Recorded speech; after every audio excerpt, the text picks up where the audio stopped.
I always say that I'm half creative and half entrepreneur. Mm, So my mind is divided, and I made peace with this. In the past, I was asked, "Oh, am I creative or am I an entrepreneur?" fighting that. Yes, fighting against, and now I know that I'm both, and I can be both. So I embrace this. Yeah. So my day by day life is like creating things and leading people. I have more than 600 employees, so I need to be this divided person that needs to be creative and needs to lead too. So I love doing this.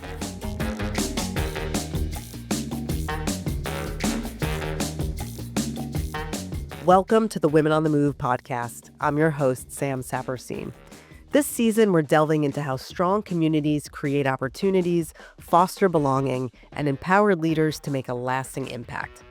In this episode, I'm speaking with Patricia Bonaldi, founder of PatBO, a luxury fashion brand that beautifully merges artistry, entrepreneurship, and purpose.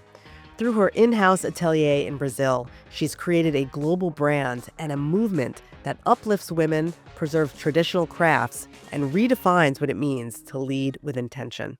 Patricia, thank you so much for joining us on the Women on the Move podcast. Oh, thank you so much for having me. It's great to see you here in the U.S. Thank on one of you. your trips. So would love to talk to you about your company, PatBO, but wanted to also talk about the journey. So you started out designing custom evening wear, Yeah. and now you have a ready-to-wear brand and big business. Tell us about how it started. What were the roots of your business? Yes, it's been a long story, long Mm, journey. Yes, I started doing evening wear, one of a kind pieces by hand. mm. So it always the embroidery was always there. And then I had this desire of creating a more casual line, but bringing all these elements. Mm. So I brought all this craftsmanship to a more casual line that is PatBO. Yes, I love that. In fact, are you wearing something too Yes. right now? It's beautiful. Yeah, So you're really, I didn't want it to do like any casual thing. So I want to do something special that people would perceive, like that people could see value. That's why I brought all these elements to this casual line. so the everyday wear has special things about it. Yes, everything has a hand. Something I think you're really known for embroidery, as you mentioned, unique design, different flourishes, flowers, butterflies. I mean, the new lines, he does a See? butterfly top, which is Yes. gorgeous. I'm not sure I could pull that off, but Uh, that handmade, I think, beauty really shines through. Why is that important to you to carry through to the brand? I always was attached to details since the beginning. I love details. So since the day one, I wanted to embroidery. So I think it's part of my personality too. So and I'm proud that this became my DNA because since the beginning, like 20 years ago, I was doing this kind of work, and now it's like my signature. It is, for sure. And what aspects of the work do you think really reflect Brazilian culture? I think we are joyful people. We are bold. We are creative. So I think this is, you can see these aspects in my work Yeah. because I'm not a minimalist fashion brand. So Yes. we are bold. We are maximalist. I think this is part of our culture too. And I'm curious, when you're designing pieces, who's a target customer you're designing for? Like, talk to me about someone who's wearing the clothes and feeling confident in them. Yeah, I think this woman, she's confident, she's fearless, Mm, she's playful. I think she plays with fashion. She likes to stand out, and she feels confident when she's wearing my clothes. So I don't think she's like afraid to use colors or afraid to use flowers. She's not thinking about this. She wants to wear this. She's confident to do this. I love that. Yeah. I'm curious, when you're designing evening gowns, which were custom, what did you like to do? How did you like to clothe somebody and make them feel really special in those dresses? You mean when I'm doing made to Yes. order? Mm-hmm. Yeah. I think for example now I did red carpet. So Mm. I try to translate their desires. So I'm a translator. Yeah. I'm not the kind of designer that is saying, "Oh, you need to do this." So I'm more the kind of designer that that are listening and trying to translate the desire of the client or the celebrity what they want from me. And do you come in thinking something might look good on them, a color or a certain Yes, pattern or design? body, what looks good on them, proportions. I think proportions is everything Mm, for any woman because everybody's different. yes, So I think proportion will be the thing that I think first, that's great. and trying to translate what the mood, what they want to transmit with that gown. So you have been into the US for some time. You were at Fashion Week here, which is Yes, incredible. Tell us about entering the scene like that. I would imagine making it to Fashion Week is like the epitome of being in this business. yes. Tell us what that was like to arrive at that moment for you. This is a good question. I started here in US like selling to the department stores. First, I starting building the business. Mhm. And then the fashion week was the last thing. Mm, So many designers they start like doing a fashion show first and then building their business. I did the opposite yeah. because it was the same way I did in Brazil. And Mhm. for me it's more organic to first having the business, having the clients, seeing people wearing my clothes, and then I decided to participate to New York Fashion Week. They invited me. Mm. So it's an honor for me. Yeah. It was one of the most important moments of my career for sure because it was like a mark for me. And it's a beautiful stage where I can show my creativity. I can show where the brand is, where we want to go. So I really like doing New York Fashion Week. And when you sat down to think about that show, what elements came to mind and what did you really want to convey in that very public way?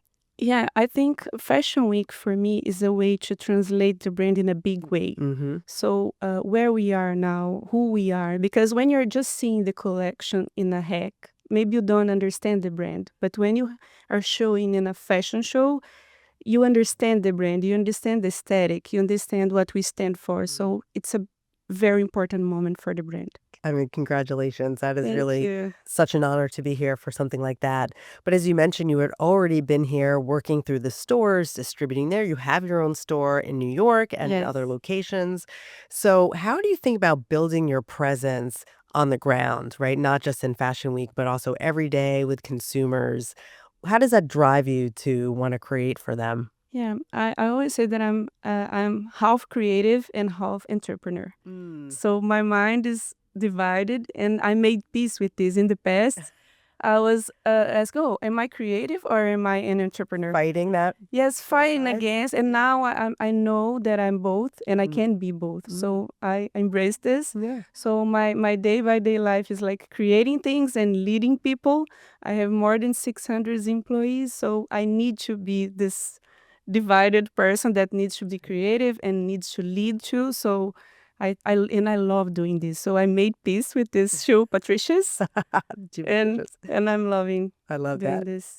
Now, of course, before you were at Fashion Week, you were already in so many stores in New York and in the US, and you have your own flagship stores. So tell us when you're thinking about just running your business day to day, Mhm. who are you designing for, and how are you combining the design piece with running the business? Yes, this is an interesting question.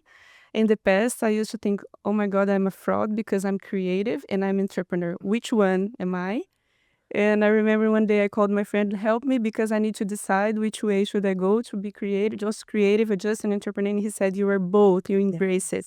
And since then, I'm really in peace with this because I really am creative and I like business. Mm. So what's the problem, right?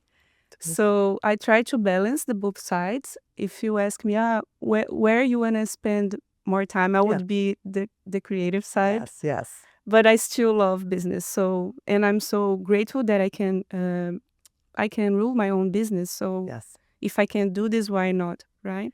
I think that's so unique, Patricia. Many designers love the creativity part for sure and don't like the business side, Yeah. or they push it off second, or they have someone else run it. But for you to really enjoy that and spend so much time thinking about it is really unique. So you should Yeah. I be really really like proud of it. that. And you have a lot of people who work for you. Yes. More than 600 people involved in this project. That's amazing in this Yeah. business. And so tell us, what do they do? Because you really require such beautiful design and Yes. intricate work. So tell us what all your employees do. So in Brazil, we have 17 stores. Mm, So we have a lot of retail people around the country. in my hometown, which is Uberlândia. It's where we produce the clothes. So there's a lot of people there, like sewing, embroidering, and many involved in many process of making the clothes. In São Paulo, we have the corporate team, marketing team. So we have people all around. Oh, I love that. And here in US too. So as you scale your brand and you go even bigger and internationally, how do you make sure the quality stays the same and that you're still holding true to your roots? Yeah, this is so important. As I told you, we produce most of the clothes in my hometown in São Paulo and in Brazil. So that's why I think we can keep this, because I'm very close to this. And in my wish is that as we grow, I can continue to doing this. You've talked about really looking at innovation to help you, and you're using AI. And I found this so interesting that a designer who's creative already Oh, yeah. would use AI. So tell us, how do you use it and why is that so important to you? Yeah. First of all, I've been designing for 20 years without AI. Right. So let's be clear. You Yeah. used it before. AI for me, it's a tool that you can't resist. And if you, I think people that resist to AI will be behind. So I prefer like embrace it now and play with it than just resist. Because in all professions, I think this is something you can avoid, right? Agree. In fashion, I think it emphasizes you because the tool cannot create something. You need to give something to it, Yes, because it will not start with something. create. Yes, so I think it emphasizes you. For example, if you are creating something with AI, you will get one result. I will get another result. So it amplifies you in a way. And I like it. I like to play. Sometimes I have a dress and I change it for me. So add this element. So it's me co-creating. Right. Oh, I love that. So you would provide a sketch or a photograph of something you're designing. Yes. And use the tool to say, change to this, change that. to add a print or to remove something. It's so you have more possibilities around something that you already created. I love that. And much faster. And much faster, again, and another it's tool. playful too. So Yeah. as a designer, I like to play with these tools. I love that. And my team loves it. Really? Because I love it. They are better than me doing this, because That's what you want. yes, everyone in the office, they're playing with this. So I think it's a good thing. It will never replace people. Right. I don't believe in this, especially in creativity. I think it's just amplifies your talent in a way. I love that. So it sounds like you really foster innovation across the company.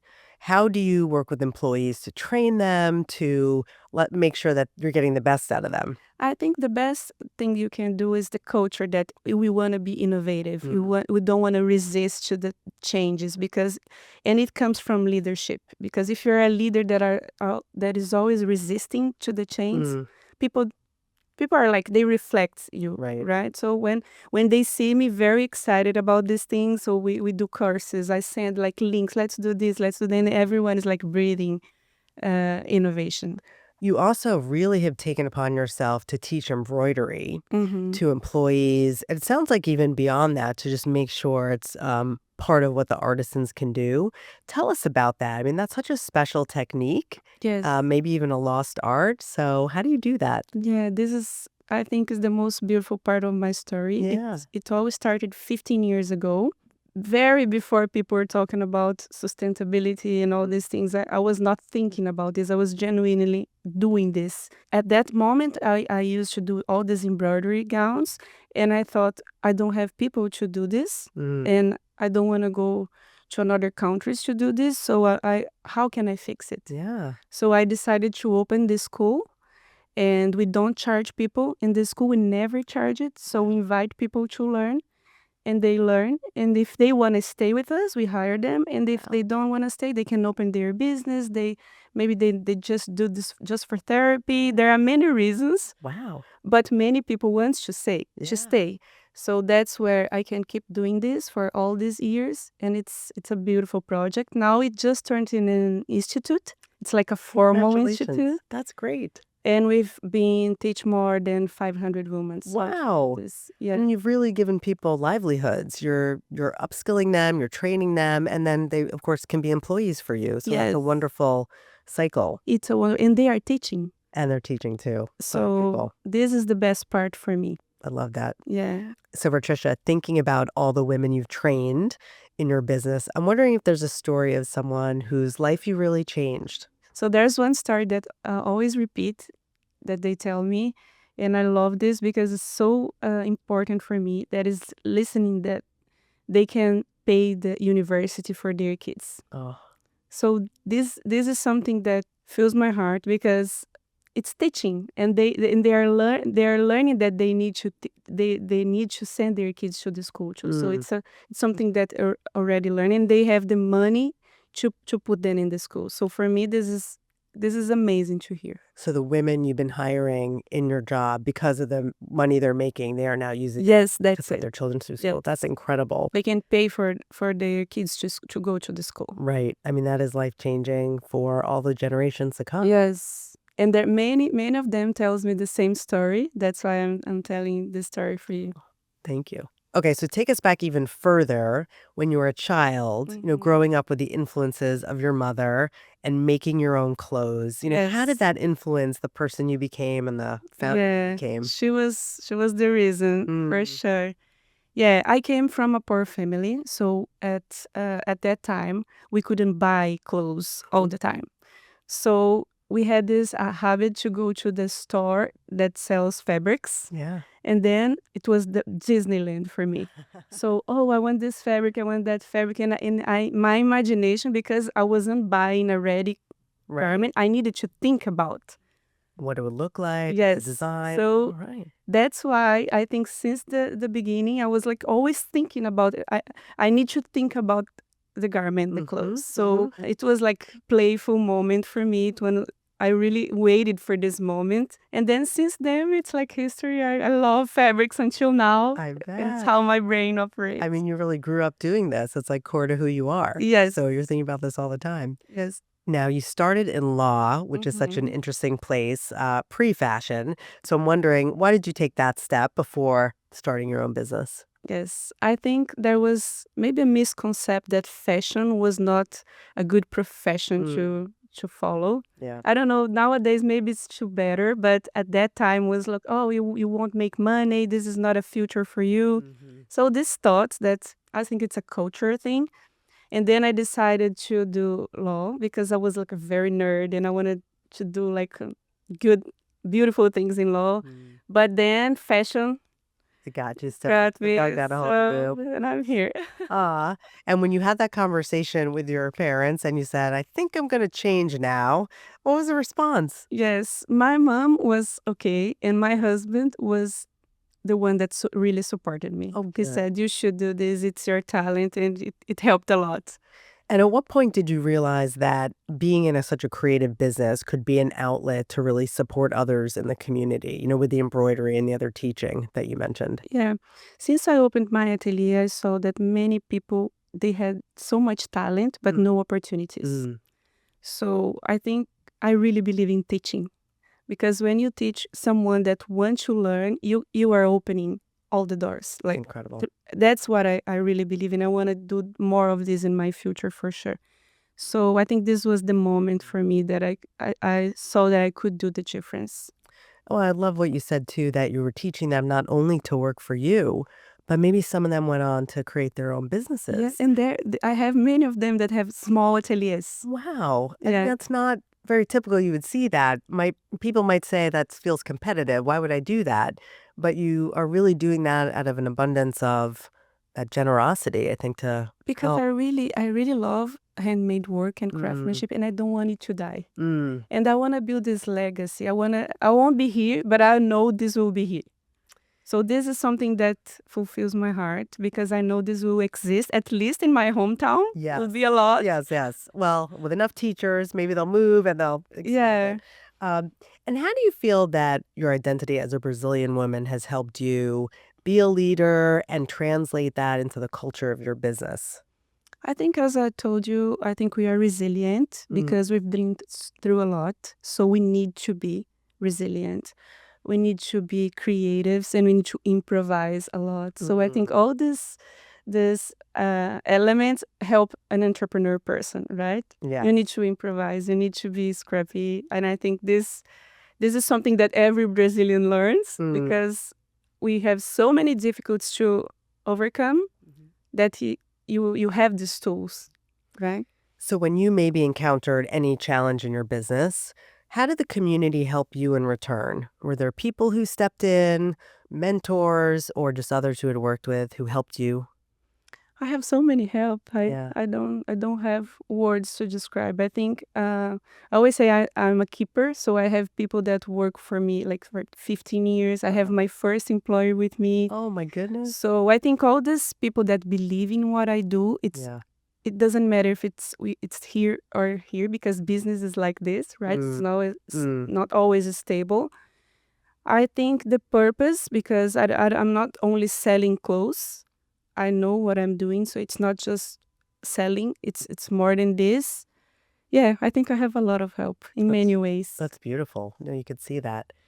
And when you think about starting the business and where you are now with so many stores, international stores, opening more stores, has your definition of success changed over time? Yes, for me now it's more about the process. Mm, I don't think about the final stage. I never picture this like, oh, I just want to be happy when I'm there. No, right, I'm right. here and I'm grateful that I'm here, and I just want to continue. Oh, I I love just that. want to keep going.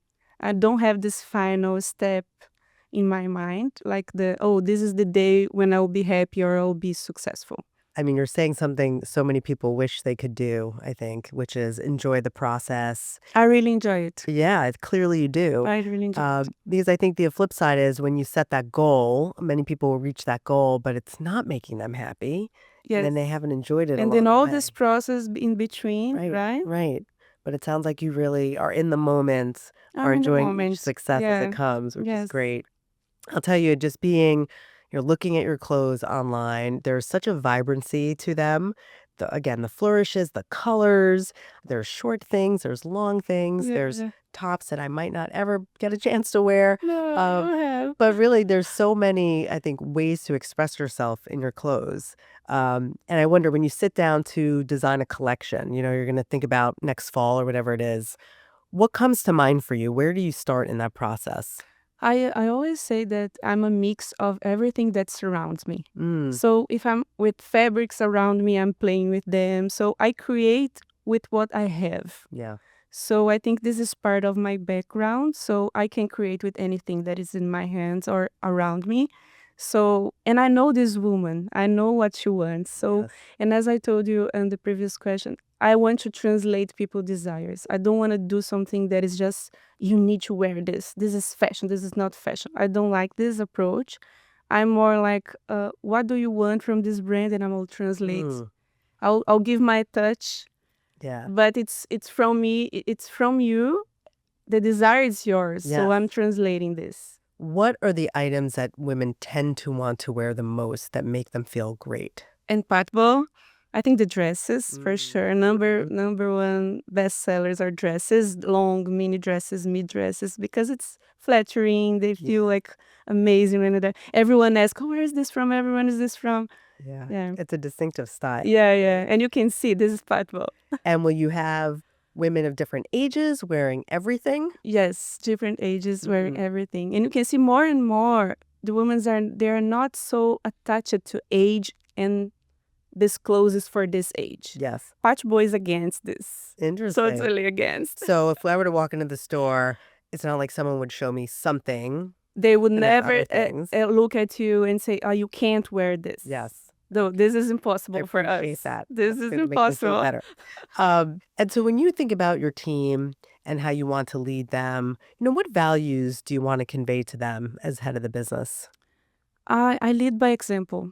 I was talking to one of the members of my team. Bettina is here with me. We're talking about this in the car. There's no other way to lead, in my opinion, if not by example. So I like to help people and show them how to get there. In the past, I used to be more like, I'll do this and then I'll come back to see if you do it. Now I really believe that if you don't help the person, some people will get there by themselves, but Right. most of the people, they need direction, they need help. So I like to be beside Yeah. and let's do it. If you do this, you'll get there. And I love it and I enjoy doing this. Do you think you let some of your employees fail, and by failing, just learn? Yes, Yeah. and I failed, and I say I failed here, and I show them that I failed. Mm, Let's fix this, and let's move on. I love that. What would you tell our listeners who are out there who want to be in creative businesses and they don't know where to start? What kind of advice or encouragement would you give them? Well, in the past, when I began, there was no information. There was Mm, nothing like this. So today, people can see a podcast like this, right? This is so rich. You can talk to someone that already made something. You can learn more. So I would invest a moment in learning and preparing because I didn't have this mm, opportunity. So now I think people, if you spend like 3 or 4 months learning and absorbing information, right? yeah, So yeah. preparing more, but at the same time, you don't need to be 100% ready, Yeah. right? Oh, say You more need, about that. Do right? you ever feel 100% ready? No, I'm not Or- ready yet, Ah, right? yeah. I never felt I was ready. I just had this feeling that if I prepared a little bit more, I could avoid some mistakes. Mm, So I would give this advice because now it's possible to do this, I right? love that. I love that. So we have preparation, we have use AI, Yeah. we have Don't resist to technology. there was a technology, use the Lead things by around example. you. Yes, I love this. I mean, you are a very authentic leader, and I think it shows up in the Thank brands and you. the Thank you companies. so So much. just really best wishes for the continued Thank you for this expansion. opportunity to be here with you. It's a pleasure to speak with you. Thank you.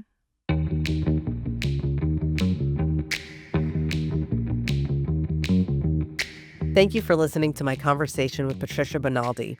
Patricia's journey reminds us that fashion can be a powerful force for community, creativity, and lasting impact. She's brought Brazilian artistry to the global stage, and by training local artisans, she's changing lives through education and purpose. If you enjoyed this podcast, don't forget to like, share, and subscribe to it on your favorite podcast platform.